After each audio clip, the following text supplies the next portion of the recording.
क्या आपके पास भी इस तरीके के शिफॉन के ब्लाउज पीस बेकार ही पड़े हुए हैं?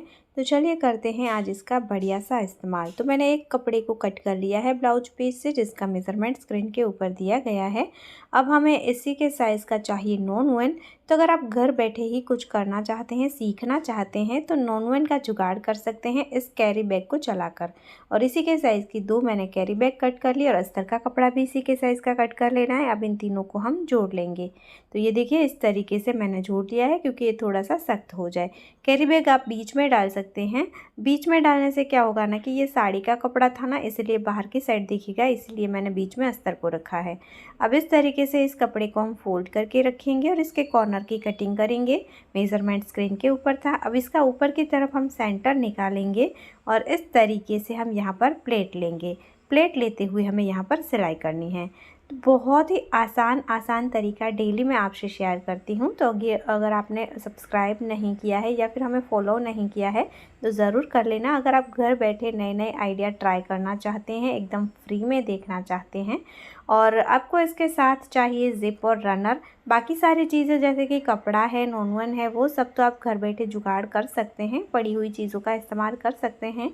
लेकिन घर में ही पड़ी हुई बेकार चीज़ों का इस्तेमाल करने के लिए भी हमें ज़िप और रनर की ज़रूरत पड़ती है, जिसके लिए आप हमारी वेबसाइट top3work.in पर जा सकते हैं, जो आप गूगल पर सर्च करेंगे तो भी आपको मिल जाएगा, या फिर स्क्रीन पर दिए गए नंबर पर आप मैसेज करेंगे तो भी वेबसाइट का लिंक मिल जाएगा।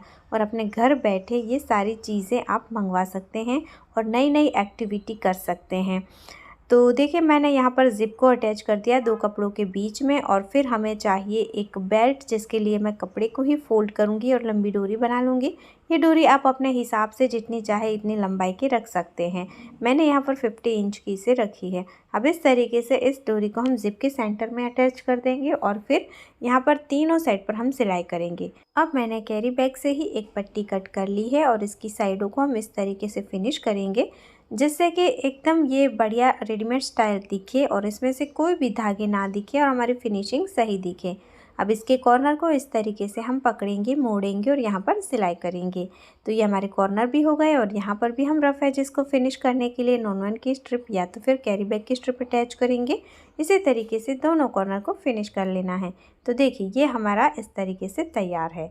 बहुत ही आसान है इस बैग को बनाना। अगर आप प्रोफेशनली बनाना चाहते हैं तो इसमें फोम, नॉन वन या फिर रबर सीट का इस्तेमाल करेंगे तो और भी ज़्यादा ये सुंदर आपका बनकर तैयार होगा। और आपको भी लग रहा होगा ना कि आप अभी इसे ट्राई कर सकते हैं। अच्छा लगा है आइडिया तो लाइक करना, शेयर करना और अभी तक फॉलो नहीं किया है तो ज़रूर कर लेना।